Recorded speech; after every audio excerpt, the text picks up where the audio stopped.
I became a millionaire at 34 by copying what smart, rich people do. And this is a series where I'm breaking down their lifestyle and financial habits so you can copy them too. One of the problems that we have nowadays is that the data that people are still talking about when it comes to millionaires and how to become one is older than when Saturday morning cartoons were only on from 9 to 11. Yeah, a lot of you didn't even know that was a thing. That's why I wanted to do this series, because I'm looking at data that is coming out of an exclusive millionaire group that's called Hampton. And this part of the series is breaking down their lifestyle and work-life balance. All right, so getting into this, remember that the majority of the people in this group in particular have made their money through owning their own business. About 89% of respondents said that's the primary way that they earned their wealth.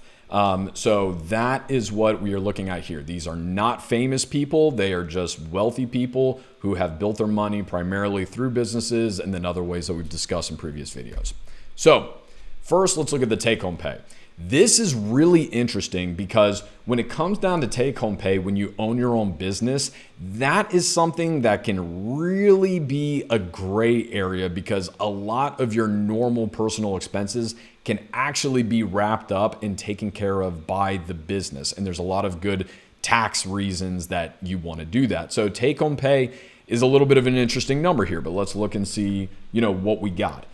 Yeah, there's a reason that we're seeing numbers like 70K all the way to 26 million. Now, for the people who made over $20 million, there's a little note down here that says that includes liquidation events from an exit or angel investments. So basically, this particular year, they probably sold off ownership in a company or they sold one of their companies altogether. And that's why their take-home pay was so incredibly large. There's a reason that you only see 3 of these, regardless of the net worth, being as high as $10 to $20 million. That's primarily exits. There's a lot of reasons you don't want to get paid that much, primarily for tax reasons. So there's other ways that they'll normally get that benefit. Regardless of that, if we take that out, you look at it here, the majority of them are making their money and it's around $1 to $5 million a year. Good chunk of it right there. A lot of them only doing 150 to 500K. I mean, hey, raise your hand if you would be good with that. I think a lot of us would be fine with 150 to $500,000 take home every year. So that's something that's really, really interesting. So yeah, let's go and move on to this next one. I think this is really interesting. Lifestyle creep may be unavoidable. So what this shows us is something that I think we suspected, but we weren't sure of. And that is the fact that millionaires are in fact human. So it doesn't matter if you're Jesse that works down the street at the local shop making 50K a year, or if you're, Joe Schmo that is, CEO of his own company making $50 million a year.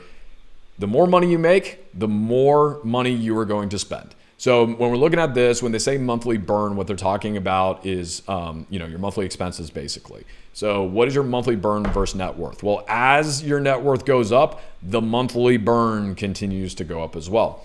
Now, one thing that's really interesting is this. Personal expenses tended to top out around $50,000 a month. So that's really interesting because that's only about $600,000 a year. Well, do we really think that some of these people that are worth $50 million to $100 million are only, they're bringing home $5 million a year, $1 million a year? Do we really think they're only spending around $600,000 of that? Well, yes and no. Again, when your primary wealth building vehicle is owning your own business, there's a lot of things that you are not going to have to pay for out of your personal wallet. For instance, travel. So if I own my own business and I'm flying to New York City for something, I may take my wife with me and we may go see a Broadway musical and do some of these other things. But while I'm in New York City, you better believe I'm going to be getting some work done and I'm going to be staying in a hotel, and that plane ticket and that hotel and everything else is going to be covered under the business because I'm going to be there working for the majority of the time. And then, yeah, all I got to do is pay for the dinner and the Broadway musical out of my own personal expenses, unless I find a way to lump that into a business activity as well by maybe bringing a client or something. So there's a lot of different ways that you can, kind of finagle this that is completely legal as long as it's related to your business. So that's one of the reasons why I think you see this cap of spending around 600. And the other thing that you have to remember is this. a lot of these people, regardless of their income, are bringing in money or are living in places that have a really high cost of living. So sure, maybe they're making 2 million, 5 million a year. If we go back here and, we're looking at this, okay, 500,000 to $1 million is your take home pay a year. Yes, that is a lot. I'm not saying it's not. But when you live in a place like Manhattan or San Francisco or Washington, D.C., that's not going to give you as big of a lavish lifestyle as a lot of people think, just because you are going to get raked over the coals with taxes. It's going to be expensive to just eat anything. So that money and the lifestyle it will buy you is actually not that much. And then when you consider investing in other things, like I said, it doesn't go as far as some people think. We run into this all the time. These people we call Henrys. They're high earners, not rich yet. So, but again, that's why we're seeing the take-home pay a lot lower than the overall net worth. So many of these people in here are worth 5 to 10, 20 million, $50 million, right? Well, again, a lot of that is tied up in the business equity. So that's not cash that they can just have and go spend. So it's an interesting dichotomy. There's pluses and minuses to it. Okay, so lifestyle creep. Again, doesn't matter if you're making 50K a year, doesn't matter if you're making 50 million a year. It continues to be an issue. We, at the end of the day, are all humans regardless of our net worth. As our wealth rises, so does the monthly burn. Okay, so one of the things that I thought was really interesting, I'm going to jump 2 slides ahead here. Most of them choose not to carry any personal debt. That's not shocking. That when we come over here, we're looking at this and what people are making. 74% of them are saying, hey, we have no debt. Why would you? Why would you give money away, to credit card companies and things like that when you can just pay it in cash? It makes no sense. So this is a great thing that we can absolutely align ourselves to regardless of where we are when we are trying to build wealth. Get rid of debt, especially high interest debt. It is only holding you back from potential money-making opportunities. Now, this is the thing that I think is interesting, because there's a lot of things out there, and there's one particular bald guru that everybody loves that likes to talk about this, and I tend to disagree. And this backs up my point, and that is the fact that the majority of these people do not pay off their real estate. It's interesting. Let's look at this. So I went and I added all of these up, and what we find is that only 30%, we're looking at this right here, only 30% of these multimillionaires have paid off their real estate debt, have paid off their house, whichever one. So that's really interesting that 70% of them still have not. And when you look, there's a significant amount that looks like they've got some nice places and they just haven't paid it off for one reason or another. Well, that definitely goes against what a lot of other financial gurus are saying. Now, why would this probably be the case? If I had to take a hunch, I'd say that a lot of these people have bought real estate when interest rates were incredibly low.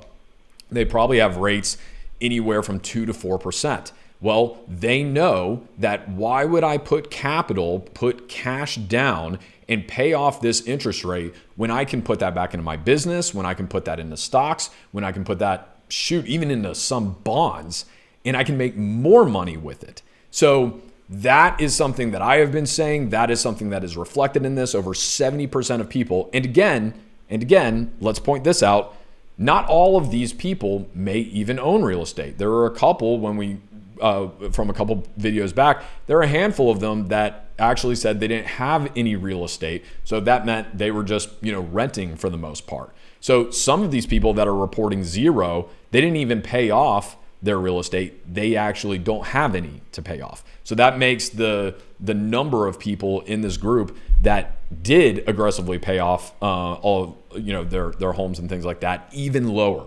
So again, I call it the game of loans.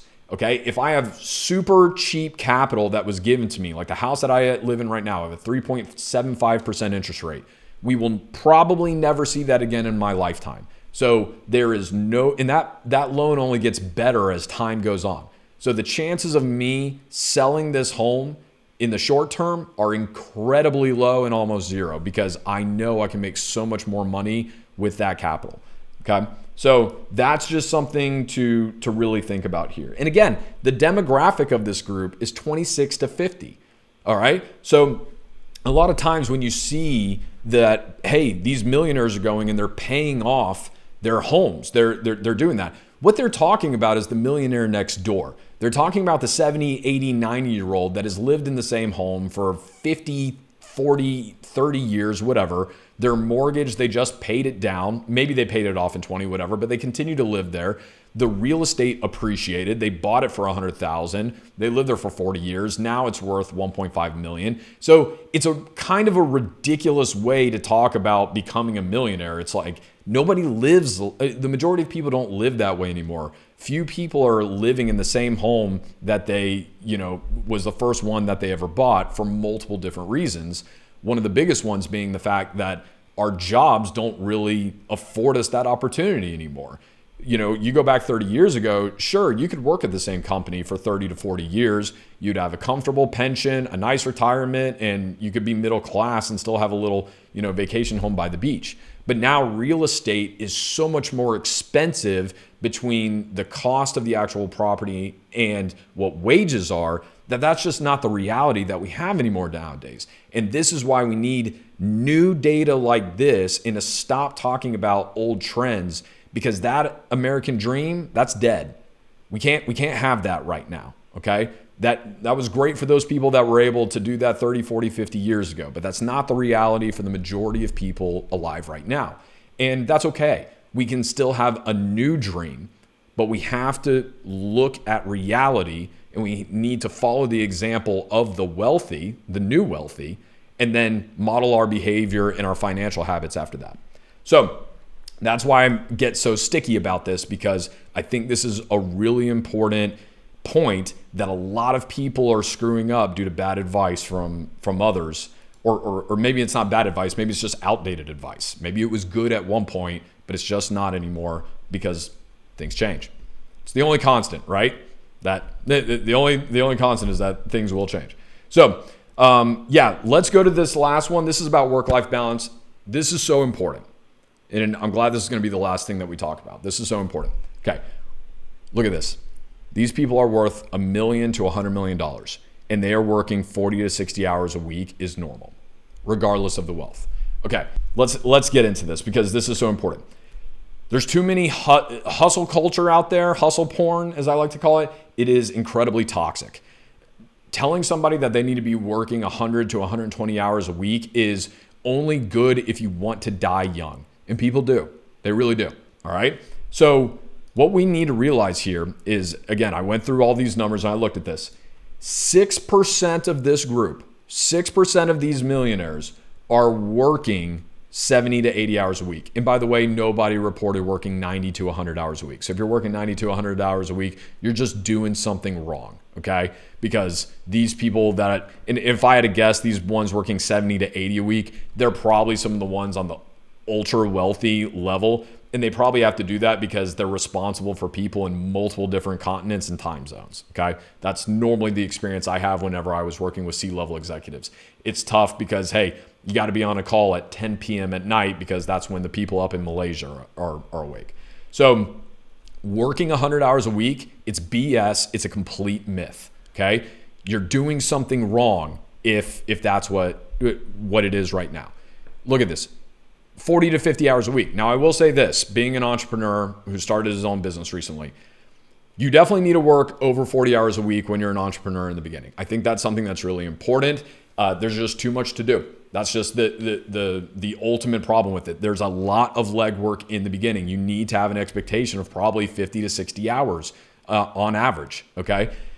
But as you start making money, building your business, scaling is going to be incredibly important, and that's something that you need to be investing in. When you look at this, every single one of these people are millionaires. Many of them, the majority of them, multimillionaires. So look at this.